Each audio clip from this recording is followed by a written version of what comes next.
है, तो आज हम लोग बायोलॉजी का 7वां चैप्टर पढ़ रहे हैं, कंट्रोल एंड कोऑर्डिनेशन। कंट्रोल को हिंदी में क्या बोलते हैं? नियंत्रण एवं समन्वय। कोऑर्डिनेशन भी समन्वय। नियंत्रण का मतलब क्या हुआ? जैसे आप लोग अभी बीच बीच में गप कर रहे हैं, बदमाशी कर रहे हैं, तो हम आपसे क्या करते हैं? कंट्रोल करते हैं। जैसे कोशिका के अंदर कंट्रोल करने का काम किसका होता है? न्यूक्लियस का होता है ना। कोई भी इधर उधर शैतानी करता है तो उसको कंट्रोल करता है। उसी तरह से हम भी कंट्रोल करते हैं क्यों बात कर रहा है ना। जहाँ ज्यादा करते हैं, ज्यादा कोई करता है तो उसको कंट्रोल करते हैं। थोड़ा बहुत बैलेंस बना के चलता है तो ठीक है। तो उसी दूसरा है समन्वय। शुद्ध हिंदी है समन्वय, जिसका अंदर होता है इंग्लिश में है कोऑर्डिनेशन, यानी संतुलन, तालमेल बना के। जैसे हमारे बॉडी के अंदर हर चीज का अलग अलग काम है, ठीक है। जैसे बॉडी के अंदर जो काम है, किसी का काम है हाथ को बढ़ाना, ठीक है, तो ये कंट्रोल करता है और तालमेल से कि भाई दोनों हाथ को बढ़ाओ। कभी किसी को देखे है कि एगो हाथ इतना बड़ा, तो यही कंट्रोल एंड कोऑर्डिनेशन है। नहीं तो एक तो हाथ बड़ा हो जाएगा, एक तो हाथ सोया रह जाएगा, छोटा हो जाएगा, तो दिक्कत। कपड़ा भी आदमी को सिलाने में उसी तरह से करना पड़ेगा। या पैर छोटा बड़ा हो जाता है, ऐसे एगो पैर छोटा रहेगा तो ऐसे चलेगा। देखिए, अगर मान के चलिए एक पैर बड़ा हो गया तो हम फिर क्या करेंगे? कंट्रोल एंड कोऑर्डिनेशन करना पड़ेगा ना। काटेंगे जैसे ऐसे चले, जैसे पैर बड़ा हो गया तो ऐसे से चलेंगे नहीं। या किसी का एक पैर नहीं रहता है तो वो बैलेंस करता है ना, लकड़ी का लगा करके या डंडा लेके। कंट्रोल एंड कोऑर्डिनेशन उसी को बोलते हैं। उसी तरह से हमारे बॉडी के अंदर कंट्रोल एंड कोऑर्डिनेशन होता रहता है। ये बहुत जरूरी है, इसके बारे में पढ़ना बहुत जरूरी है, कैसे होता है। क्योंकि आप अपने बॉडी को जानिएगा तभी आप अपने बॉडी को ठीक रख पाएंगे। और अगर आप डॉक्टर बन गए तो अपने बॉडी के साथ साथ दूसरे के भी बॉडी को आप ठीक रख पाएंगे। ठीक है, चलिए। तो सबसे पहले हम लोग जानते हैं जंतुओं में। किसमें जानते हैं? जंतुओं में। जंतु को इंग्लिश में क्या बोलते हैं? एनिमल। एनिमल का मतलब क्या होता है? जानवर, यानी जंतु जिसमें जीवन होता है। उसके में हम जानेंगे कि कैसे कंट्रोल एंड कोऑर्डिनेशन होता है, ठीक है। तो जंतुओं में कंट्रोल एंड कोऑर्डिनेशन दो चीज से होता है। सर प्लांट में भी होता है? हाँ, प्लांट में भी। पहले जंतुओं में जानेंगे। जंतुओं में कंट्रोल एंड कोऑर्डिनेशन दो चीज से होता है, ठीक है। पहला है तंत्रिका से। पहला है तंत्रिका। क्या होता है सर? तंत्रिका से बताते हैं, पहले लिखने तो दो। पहला होता है तंत्रिका से। तंत्रिका नियंत्रण करता है, तंत्रिका नियंत्रण एवं समन्वय। पहला होता है तंत्रिका नियंत्रण एवं समन्वय। और दूसरा होता है रासायनिक नियंत्रण एवं समन्वय। दूसरा होता है रासायनिक नियंत्रण एवं समन्वय। पहला होता है तंत्रिका नियंत्रण एवं समन्वय और दूसरा होता है रासायनिक नियंत्रण एवं समन्वय जंतुओं में, ठीक है। अब तंत्रिका नियंत्रण एवं समन्वय कैसे कैसे? तंत्रिका बता दे पहले क्या होता है। तंत्रिका क्या होता है? हमारे बॉडी के अंदर ऐसी कोशिका है जो सूचना को देने का काम करता है। ये तारा के जैसा बना हुआ रहता है बॉडी के अंदर। और आपको इससे पहले भी बता चुके हैं कि मानव शरीर में सबसे बड़ी कोशिका आपको बताया है ओवम, सबसे छोटी बताए हैं स्पर्म, और उसके बाद सबसे लंबी कोशिका आपको बताया है वो है न्यूरॉन, जिसको हिंदी में बोलते हैं तंत्रिका। तंत्र हिंदी में बोलते हैं तंत्रिका। न्यूरॉन को ही बोलते हैं तंत्रिका तंत्र। समझ गए? तो तंत्रिका तंत्र के द्वारा होता है, ठीक है। तो तंत्रिका तंत्र के द्वारा किस होता है, किस किस चीज में वो जान लीजिए। पहला है ब्रेन। पहला क्या है? ब्रेन को हिंदी में क्या बोलते हैं? न्यूरॉन, मस्तिष्क बोलते हैं, जिसको हम लोग दिमाग कहते हैं अपने भाषा में, ठीक है। दूसरा इसका हिस्सा है स्पाइनल कोड। दूसरा हिस्सा है स्पाइनल कोड, जिसको हिंदी में बोलते हैं मेरू रज्जू। मेरू रज्जू बोलते हैं। इसका तीसरा हिस्सा आता है तंत्रिका। तीसरा हिस्सा है तंत्रिका, जिसको इंग्लिश में बोलते हैं न्यूरॉन, ठीक है।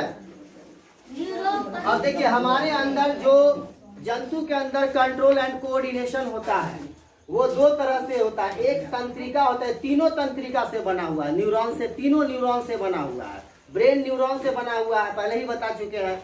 ब्रेन में 90% क्या होता है? न्यूरॉन होता है। 90% न्यूरॉन होता है, 10% गिलियल सेल होता है। स्पाइनल कोड भी न्यूरॉन ही है, लेकिन मोटा वाला न्यूरॉन है, अभी बताएंगे। और तंत्रिका भी है, न्यूरॉन ही है, तीनों न्यूरॉन ही है। ठीक है, तो इसीलिए यहाँ पे लिखा गया तंत्रिका नियंत्रण एवं समन्वय। ठीक है, तो ये ब्रेन से होता है, स्पाइनल कोड से होता है, तंत्रिका से होता है। तो पहले तीनों को समझ ले। ब्रेन देख रहे हैं, ब्रेन के बारे में अलग से इसमें स्पेशल पढ़ाएंगे, उसमें ज्यादा डिटेल बताएंगे। तो ब्रेन, ये खोपड़िया देख रहे हैं, ये ब्रेन है, सभी जानते हैं इसको दिमाग है। ठीक है, इसके बाद दिमाग के पीछे में देखिएगा तो एक बड़का सा मोटा सा तार गया हुआ है, एकदम मोटा सा वायरिंग, मोटा सा वायरिंग गया हुआ है ना, उसको ही बोलते हैं स्पाइनल कोड। और वो आ करके रीढ़ की हड्डी के अंदर में, वो रीढ़ की हड्डी के अंदर में, स्पाइनल कोड के ऊपर जो हड्डी है ना, उसको रीढ़ की हड्डी, बैकबोन बोलते हैं। तो जो रीढ़ की हड्डी ऐसे निकला हुआ है, इसी रीढ़ की हड्डी के अंदर स्पाइनल कोड होता है। Yes coming. और आपको बता दें, जब बड़ा ऑपरेशन करना होता है, जैसे डिलीवरी के समय में या कोई बड़ा काट कुट वाला ऑपरेशन होता है, तो स्पाइनल कोड में ही डॉक्टर क्या करता है, इंजेक्शन दे देता है। स्पाइनल कोड यहाँ पे कमर तक आके रहता है। तो यहाँ पे पेशेंट को ऐसे दोनों पैर मोड़ के ऐसे कर देगा और यहाँ पे आपको दे देगा स्पाइनल कोड में हड्डी। तो मेन वायरिंग में ही आपको जाम कर दिया। जैसे कि बिजली का करंट इस पूरे रूम में आया हुआ है, तो पोल पर से आया हुआ है ना, अगर हम पोल पर से ही जाम कर दे करंट, तो पूरा घर का करंट बंद हो जाएगा, बंद हो जाएगा ना। लेकिन अगर हमको सिर्फ इस बल्ब का करंट बंद करना होगा, तो यहाँ से कनेक्शन काट देंगे, तो इसका बंद हो जाएगा। उसी तरह से जैसे अगर उंगली का ऑपरेशन करना होगा, तो डॉक्टर पूरा बॉडी को थोड़ी कनेक्शन काटेगा। उंगली का ऑपरेशन करना होगा तो डॉक्टर इस उंगली में जो नस आया हुआ उसमें इंजेक्शन दे देगा। इंजेक्शन दे देने से क्या होगा, उसका पूरा है सो शून्य हो जाएगा, ब्लड सर्कुलेशन उसमें नहीं होगा और कोई इंफॉर्मेशन आएगा जाएगा नहीं। तो इंफॉर्मेशन आएगा जाएगा नहीं, तो इसको काट दे, छील दे, कुछ कर दे, आपको पता नहीं चलेगा। उसके बाद तो डॉक्टर क्या करता है कि ये स्पाइनल कोड जो पीछे निकला हुआ है, फिर इससे 31 ठो तार इधर निकला हुआ है, 31 ठो इधर, 31 ठो इधर, 62। तो कितना 31 जोड़ा हो गया, 62 तो वायरिंग तंत्रिका ऐसे ऐसे फैला हुआ है ना, हाथ में, पैर में, पूरे अंग अंग में फैला हुआ है। तो डॉक्टर क्या करता है, जब बॉडी के इस हिस्से से नीचे का बड़ा कोई ऑपरेशन करता है, तो यहीं पे स्पाइनल कोड में इंजेक्शन दे दिया, तो 32 में इंफॉर्मेशन नहीं जाता है, जिसके कारण आपको दर्द का, कट का कोई एहसास नहीं होता है। ठीक है, समझ गया स्पाइनल कोड। तो स्पाइनल कोड ही होता है जो सूचना देने का काम करता है। ठीक है, आप देखिए कंट्रोल एंड कोऑर्डिनेशन कैसे सुनने के समझने का चीज है, लिखाने से नहीं होगा। आप ब्रेन और स्पाइनल कोड दोनों मिल करके काम करता है, ब्रेन और स्पाइनल कोड दोनों बड़ा मिल के काम करता है। जैसे कभी कभी क्या होता है कि ब्रेन किसी चीज में पूरा फोकस कर देता है, जैसे कोई बच्चा गेम खेल रहा है, टीवी देख रहा है, कुछ अचानक से सोच रहे हैं, यानी कि उसका ब्रेन 100% किसी पार्टिकुलर चीज में चला गया, तो नीचे से बॉडी पर से ध्यान हट जाता है। फिर खाना कौन पचाएगा, खून कौन दौड़ाएगा, कोशिका के अंदर कोशिका विभाजन कौन करेगा, बाकी काम सब कौन करेगा, ब्रेन तो वहां पे डेवलप हो गया। तो ब्रेन बोलता है इसी को, स्पाइनल कोड को, कि भैया हम थोड़ा, हमारा ध्यान इधर चला गया है, तुम सबको देखो। तो स्पाइनल कोड का जो 31 ठो इधर तार निकला रहता है बॉडी के अंदर, 31 ठो इधर, एकदम जागरूक हो जाता है। भैया मच्छर कटा, उसको मच्छर कटा, चटाक से मारता है ना। अब ब्रेन दूसरा चीज में खोजता रहता है, इसका थोड़ा पावर कम रहता है, ब्रेन से कम पावर है। तो कल भैया मच्छर कटा, अब भैया तो दरसैया के बारे में सोच रहा है, उधर ध्यान है ना, उधर ध्यान है। भैया सैया के बारे में कैसे सोच रहे हैं, मतलब भैया मेहरारू के बारे में सोच रहा है। तो कभी कभी नहीं पता चलता है, या होता है कि मच्छर काटे जा रहा है, पत्नी को बोलते हैं तो फिर क्या हुआ कि जोर से 3101 के बार चिल्लाया, तब पता चला मच्छर काटा, तब भी ध्यान वही लगा हुआ, मरा तो ठीक न मरा था, कहीं पच से खून इसमें पूरे हाथ में लग जाएगा। हाँ, तो उसके बाद क्या होता है कि कभी कभी अचानक से कोई पीछे से आ जाएगा, क्या करो रे, आप एकदम से घबरा जाएंगे, क्या कि 31 मुंह फाड़े हुआ है, कहाँ ब्रेन उधर व्यस्त है, तो 31 तो स्पाइनल कोड एकदम मुंह फाड़े हुआ है, कहीं कुछ होगा तो बताएंगे। हाँ वही बात 62 तो एकदम मुंह फाड़े हो, कहीं पे कुछ भी हो तो पीछे से कोई आके बोलता है ना धप्पा, तो 31 एक और दिमाग में बोलता है धप्पा, बस दिमाग भौकला जाता है, बस आदमी घबरा जाता है। और उसमें कमजोर दिल का आदमी रहा तो उसका हार्ट अटैक हो सकता है, मर सकता है। हाँ ठीक है, तो समझ गए ये दोनों कैसे तालमेल काम करता है। सर बॉडी के अंदर जितना काम हो रहा है ये दोनों मिल करके सारा कंट्रोल करता रहता है। ठीक है, अब ये तंत्रिका, तो तंत्रिका मानव, इसका फिर पढ़ाएंगे डिटेल्स, अभी तो कास्टिंग है। तंत्रिका है सो तारा के तरह होता है, तार के पेड़ की तरह रहता है ये दिखने में, और इसके मुंह पर है सो तार निकला रहता है, जैसे कि एक तो मछली होता है झींगा मछली, उसको देखिएगा बड़का सा मोच रहेगा, खाने में बहुत मजा आता है ना झींगा मछली। हाँ, तो ये स्पाइनल कोड क्या करता है, इंफॉर्मेशन को लेने का काम करता है। सुन पा रहे हैं? अच्छा बताइए, ये बिजली का तार जहां से जुड़ा हुआ है, कहीं से अगर कैंची से कट कर दे हम, तो क्या वहां कनेक्शन रहेगा? नहीं न रहेगा। कैसे कनेक्शन रहेगा? कौन बोलता है कनेक्शन रहेगा? कैसे रहेगा? ऐसा काट देता है तो बल्ब जलेगा? नहीं जलेगा बल्ब। लेकिन आपको बता दे कि हमारे बॉडी के अंदर जो न्यूरॉन्स है, जैसे एगो न्यूरॉन्स ये मेरा उंगली हुआ, तो दूसरा न्यूरॉन्स ये हुआ, तो ऐसे हटा हुआ, बीच में खाली है।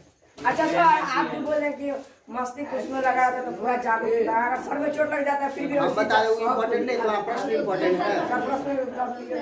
प्रश्न बात हम जो बता रहे हैं वो इम्पोर्टेंट नहीं है। यहाँ सुनो, देखो न्यूरॉन्स एक तो ये है, एक तो ये है, दोनों के बीच में खाली जगह है, दोनों के बीच में खाली जगह, सोचो सटा ही हुआ नहीं है, है ना, दोनों के बीच में खाली जगह है। ठीक है, इस खाली जगह के बीच में रहता है सोडियम, सोडियम भरा रहता है। सोडियम किसमें पाया जाता है? नमक में पाया जाता है। तो हमारे बॉडी के अंदर नमक का कमी हो जाएगा तो आदमी सुस्त पड़ जाता है, चक्कर आ सकता है, कभी कभी इंफॉर्मेशन नहीं जाएगा, है ना, संवेदना कम होगा बॉडी के अंदर।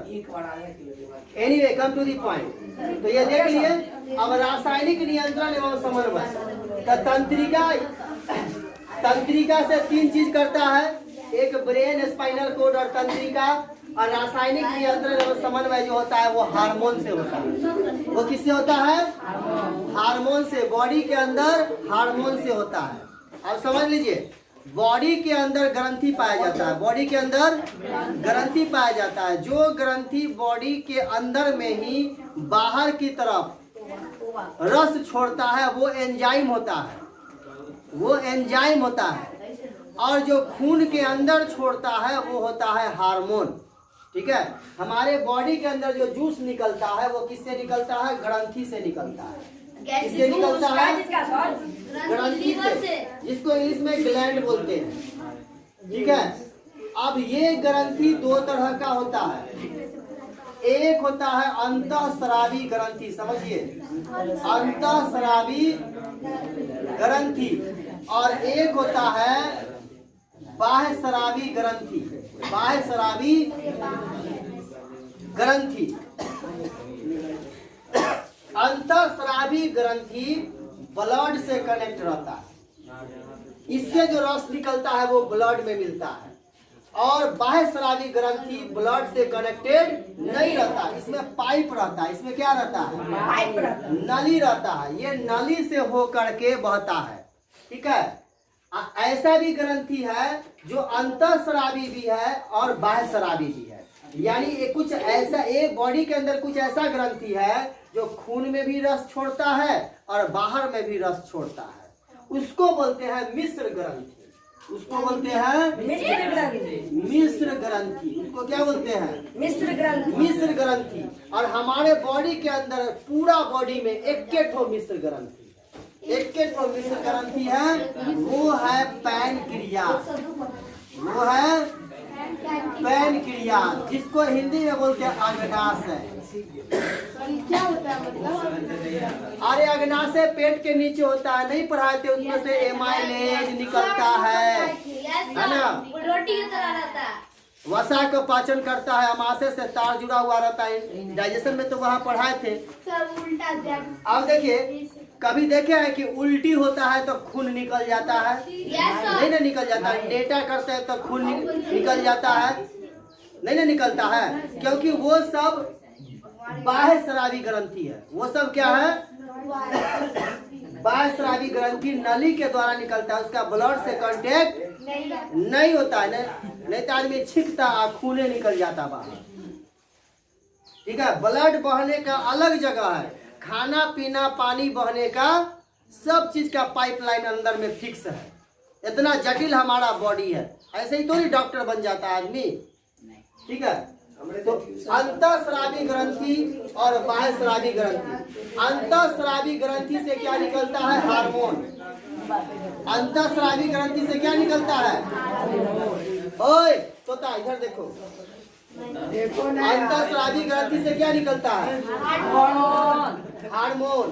ठीक है, अब बाह्य स्रावी ग्रंथि से क्या निकलता है? एंजाइम। क्या निकलता है? हाँ, अंतःस्रावी ग्रंथि से क्या निकलता? अभी हम ये पूरा बात क्यों बताएं? हार्मोन के वजह से बताएं। देखो इतना डिटेलिया के बत पढ़ा रहे हैं। यहाँ बोले कि ये सब तंत्रिका तंत्र के द्वारा होता है, और ये बोले रासायनिक नियंत्रण एवं समन्वय हार्मोन के द्वारा होता है। तब हार्मोन क्या है समझिएगा ना? तो हार्मोन को बताने के लिए इतना डिटेल में यहाँ दी ग्रंथि समझा। ठीक है, अंतःस्रावी ग्रंथि से क्या निकलता है? हार्मोन।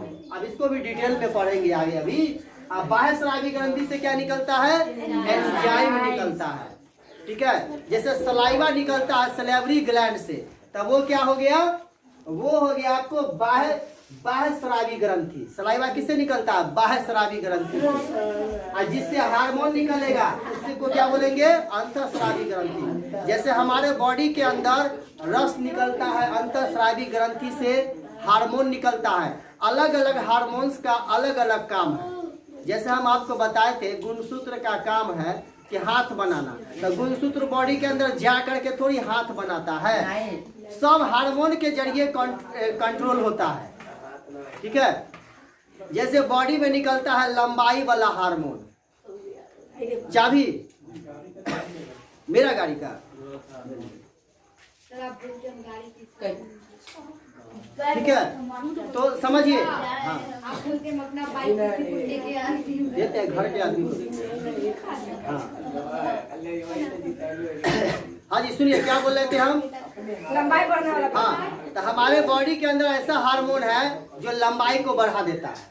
अब वो हार्मोन किसी में कम हो जाएगा तो वो आदमी भुट्टा निकलेगा। हमारे बॉडी के अंदर ऐसा हार्मोन है जो बाल बढ़ाता है। वो हार्मोन अगर कम जाए तो बाल बढ़ना बंद हो जाएगा।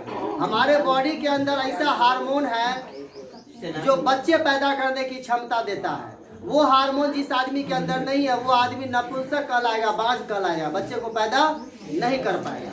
हमारे बॉडी के अंदर ऐसा हार्मोन है जो नाखून बढ़ाता है। ठीक है, तो जितना भी काम हमारे बॉडी के अंदर होता है वो सब कौन कर रहा है? हार्मोन कर रहा है। तो बॉडी के अंदर सारा चीज जो घटित हो रहा है वो दो चीजों से हो रहा है, एक तंत्रिका के द्वारा और दूसरा रासायनिक प्रक्रिया के द्वारा। रासायनिक में कौन करता है? हार्मोन करता है। और तंत्रिका में कौन करता है? तीन चीज, ब्रेन, स्पाइनल कोड और तंत्रिका। ब्रेन, स्पाइनल कोड, तंत्रिका। याद रखिएगा, जंतु के अंदर कंट्रोल एंड कोऑर्डिनेशन, समन्वय और संतुलन, नियंत्रण बना करके रखता है दो चीज। नंबर एक में तंत्रिका। तंत्रिका दिमाग में सेट कीजिए, तंत्रिका में आया तीन चीज, हमारा मस्तिष्क, उसके बाद स्पाइनल कोड, मेरु रज्जु और तंत्रिकाएं, तीन चीज हो गया। उसके बाद रासायनिक प्रक्रिया के द्वारा कंट्रोल एंड कोऑर्डिनेशन होती है। तो रासायनिक प्रक्रिया में कौन करता है? हार्मोन करता है। हार्मोन कहाँ से निकलता है? ग्रंथि से निकलता है। अब किस ग्रंथि से निकलता है? तो ग्रंथि दो तरह का, बाह्य स्रावी ग्रंथि और अंतःस्रावी ग्रंथि। बाह्य स्रावी ग्रंथि से एंजाइम निकलता है, अंतःस्रावी ग्रंथि से हार्मोन निकलता है। ठीक है, लेकिन एक ऐसा ग्रंथि है बॉडी के अंदर जो दोनों काम कर देता है, जो एंजाइम भी निकाल देता है, हार्मोन भी निकालता है। तो उसको बोलते हैं मिश्र ग्रंथि। और ये हमारे बॉडी में एक ही तो मिश्र ग्रंथि है, वो है अग्नाशय यानी कि पेनक्रियास। समझ गए इतना तक? आगे बढ़े। चलिए उसके बाद आपको बताया कि हार्मोन जो निकाल, अंतःस्रावी ग्रंथि किससे कनेक्टेड होता है? ब्लड से कनेक्टेड होता है। किससे कनेक्टेड होता है? ब्लड से। और बाह्य स्रावी ग्रंथि नली से कनेक्टेड रहता है। ठीक है, हार्मोन ब्लड के जरिए बहता है। हार्मोन किसके जरिए बहता है? ब्लड के जरिए। लेकिन एंजाइम बिना ब्लड के बहता है। एंजाइम बिना ब्लड के बहता है। ठीक है, अब हम आपको बताएंगे इसके बारे में, तंत्रिका तंत्र के बारे में। ठीक है, इसको नोट करना चाहेंगे आप लोग? नहीं सर, पढ़ाई के बाद नोट किया जाता है, दिमाग में नोट हम करें। लोग अब आते हैं न्यूरॉन्स यानी तंत्रिका को देखते हैं। तंत्रिका यानी कि न्यूरॉन मानव शरीर की सबसे बड़ी लंबी कोशिका। मानव शरीर की सबसे बड़ी कोशिका। कोशिका तो सबसे बड़ी कौन का हो जाएगा सर? सबसे लंबी ना होगा ये? हाँ, ये सबसे लंबी होगी। आप बोल सबसे बड़ी ओवम है, सबसे लंबी कोशिका।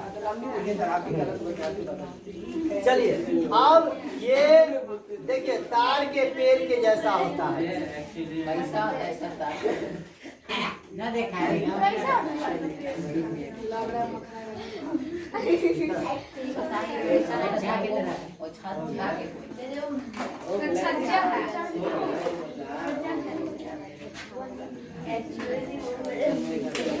देख रहे हैं? ये कुंजी है।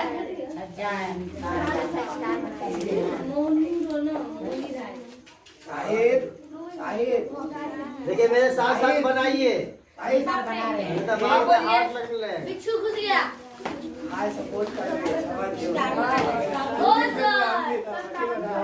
सर, समझ गया। इसका बहुत ये है ना, देखा पहचाना लग रहा है। इसका नाम है डेंड्राइट। क्या नाम है? हिंदी में इसका नाम है द्रुमिका। द्रुमिका हिंदी में इसका नाम है।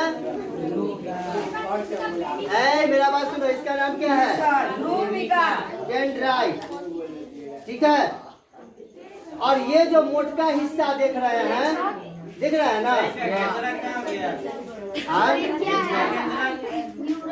अरे अभी बना रहे हैं। पूरा बना दिए ना, बनाइए धीरे धीरे। देख रहे हैं, समझाते हुए समझाने का कार्य कर रहे हैं। क्या है? डेंड्राइट। इसका क्या नाम है? डेंड्राइट। एक बार में एगो दिया तो यहीं पर ना ध्यान जाएगा। सब एक बार बना देंगे तो दिमाग बढ़ जाएगा। ऐसे भी हल्लुक बच्चा सब यहाँ दिमाग बढ़ जाएगा। अगर तुम लोग देखो यहाँ, सर और ये जो मोटा हिस्सा पूरा गोल वाला दिख रहा है, इसको बोलते हैं साइटोन। इसको क्या बोलते हैं? साइटोन।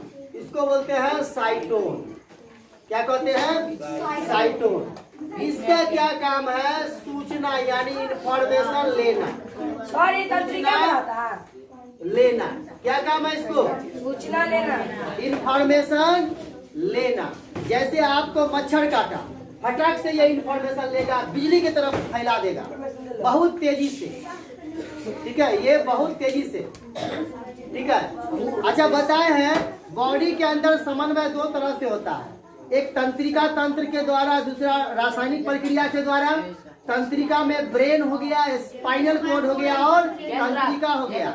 और रासायनिक में क्या हो गया? रासायनिक में हार्मोन हो गया। तंत्रिका तंत्र अपना कार्य बिजली के रफ्तार से करती है।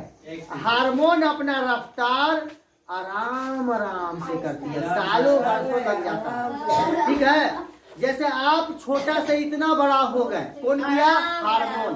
अगर हार्मोन बिजली के रफ्तार से काम करता तो आदमी पैदा लेता, तुरंत में बड़ा हो जाता। मम्मी ब्याह करा दो। नहीं, जल्दी जल्दी दौड़ के जाता, कोई लड़की पकड़ती, शादी हो जाता और उसके बाद फिर उसका बच्चा होता, वो बड़ा हो जाता, वो तुरंत मर जाता। की खाली बड़ा होगा तो तुरंत बच्चा से जवान होगा और 1 सेकंड में बूढ़ा भी तो हो जाएगा। नहीं सर, उम्र बढ़ेगा तब ना, हाइट का बढ़ा, टाइम नहीं बढ़ेगा। दिमाग के जरिए अगर ग्रोथ होता तो भगवान कितना सोच समझ के बनाया आदमी को। यस, ह्यूमन बॉडी का ग्रोथ किसको दिया? हार्मोन को दिया। अगर ये ग्रोथ दे देता ब्रेन को तो ब्रेन क्या कर देता? बिजली की तरह काम करता, आदमी पैदा लेता तुरंत में बड़ा, हाँ तुरंत में मर जाता। समझ गए? सुनो सुनो, डेंड्राइन का क्या काम है? ये जो तार जैसा दिख रहा है, धागा जैसा, डेंड्राइन ये काम क्या करता है? सूचना लेता है। सूचना लेकर कहाँ भेज देता है? साइटोन में। सूचना लेकर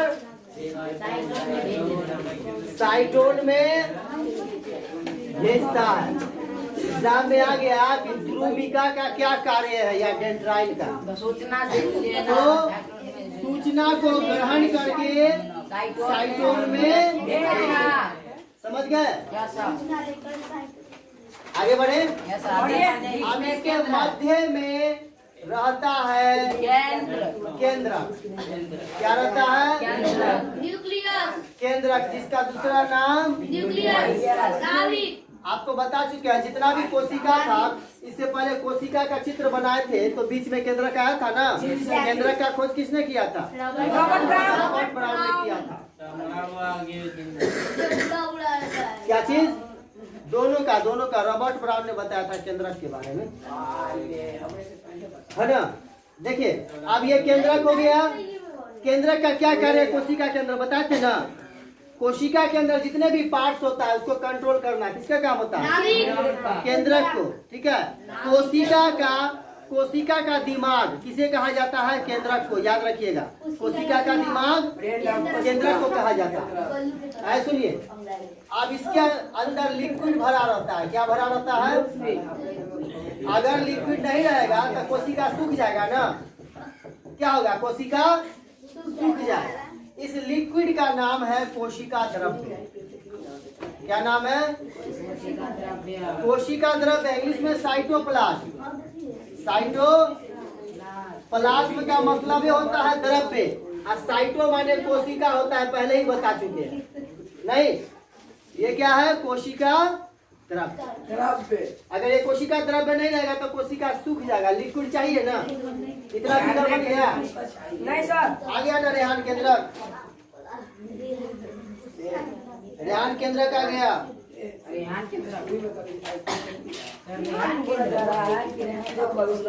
आया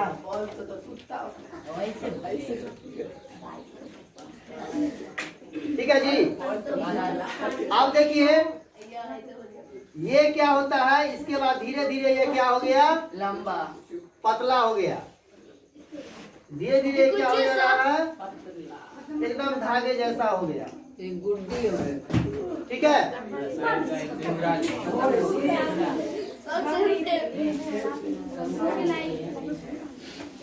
इसको एक चमड़ा का लेयर ऐसे ढके रहता है। एक चमड़ा का लेयर ऐसे, इसको एक चमड़ा का लेयर छोड़ दे, हम पूरा में बना लीजिएगा। चमड़ा का लेयर इसको ऐसे ढके रहता है। आप लोग पूरा में बना लीजिएगा, बना लीजिएगा ना। आप देखिए इसमें क्या बह रहा है? लिक्विड बह रहा है बीच में, नहीं तो सूखिए जाएगा। ठीक है। अब देखिए यहाँ पे जो मुड़ा हुआ दिख रहा है इसको क्या बोलते हैं? एक्सॉन। क्या बोलते हैं? इसको एक्सॉन बोलते हैं। हिंदी में इसका नाम है तंत्रिकाक्ष। इसका नाम है तंत्रिकाक्ष। ये भी जो यहाँ पे देख रहे हैं क्या हो गया? एक्सॉन ही है। ये भी क्या है? एक्सॉन। यही जो अंदर में चला गया है एक्सॉन है ये।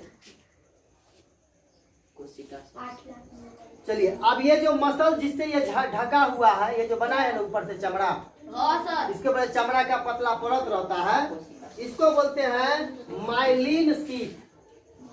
इसको बोलते हैं, सर तो एक्शन कुछ ही है। अरे जरूरी ये चमड़ा जो ऊपर से देख रहे हैं, लेयर नहीं पढ़ाए हैं ऐसे।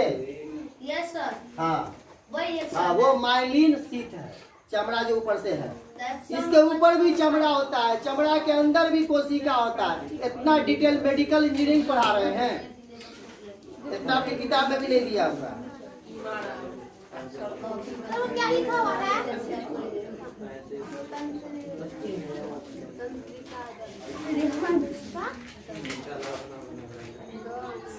हो गया।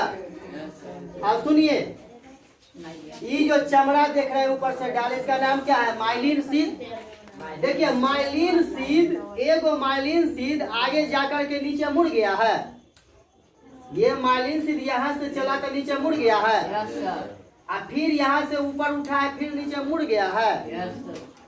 तो माइलिन शीट जहाँ पे मुड़ा हुआ है, ठीक है, जहाँ पे माइलिन शीट मुड़ा हुआ है, ये माइलिन शीट इसको बोलते हैं, इसका नाम है रेन बियर के नोट के नोट नोड। रेन बियर के नोट नोड इसको बोलते हैं। सर तो एक साल लिखा हुआ उसमें एक्शन उपाय को एक्सॉन, तो अंदर वाला बोलते हैं इसको। देख रहे हैं, इसीलिए ना यहाँ भी एक्सॉन दिखा दिए हैं, यहाँ भी एक्सॉन दिखा दिए हैं, द्रव ठीक है। द्रव्य को एक्शन। ये चमड़ा जो मुड़ा हुआ है, इसको बोलते हैं रेन बियर के नोड, ठीक है। अब इसमें रेन बियर के नोड कितना? बहुत है, यहाँ भी है, यहाँ भी है, यहाँ भी है, यहाँ भी है, ठीक है। अब देखिए, 2 ठो रेन बियर दिख रहा है। एक रेन बियर देखिए यहाँ पर है, यस सर, और एक रेन बियर यहाँ पर है। तो 2 रेन बियर के बीच कुछ ना कुछ दूरी होगा, होगा ना। इस दूरी को बोलते हैं enter node. Enter node, enter node. Exam में आ गया, एंटर नोड किसे कहते हैं? 2 रेन बियर के नोड के बीच की दूरी को, ये रेन बियर के नोड है। रेन बियर के नोड समझ जाइए, जहाँ पे इसका नाम क्या? Myelin sheath. माइलिन शीट ऐसे मुड़ गया, जहाँ पर माइलिन शीट मुड़ा हुआ है, उस जगह को बोलते हैं आपको रेन बियर के नोड। रेन बियर के नोड। और रेन बियर का नोड एक ठो माइलिन शीट में 2 ठो होगा। जैसे ये माइलिन शीट है ना, एक ठो, तो यहाँ पर है रेन बियर के नोड, और यहाँ पे है रेन बियर के नोड। 2 ठो रेन बियर के नोड के बीच की दूरी को क्या बोलते हैं? Enter node. समझ गया जी? ये क्वेश्चन एग्जाम में आ चुका है लगभग 10 से 15 बार। हर साल, एक साल बीच करके आता रहता है। पिछले साल 2 ठो पिक्चर हमेशा एग्जाम में पूछता है। एक ठो नेफ्रॉन का चित्र और दूसरा तंत्रिका तंत्र का। दोनों में से एगो हर साल दोनों का तैयारी कर लीजिए। 5 नंबर फिक्स, 5 नंबर का। दोनों में से कोई एगो हर साल पूछ रहा है लगातार। पिछले साल देखे थे। हाँ।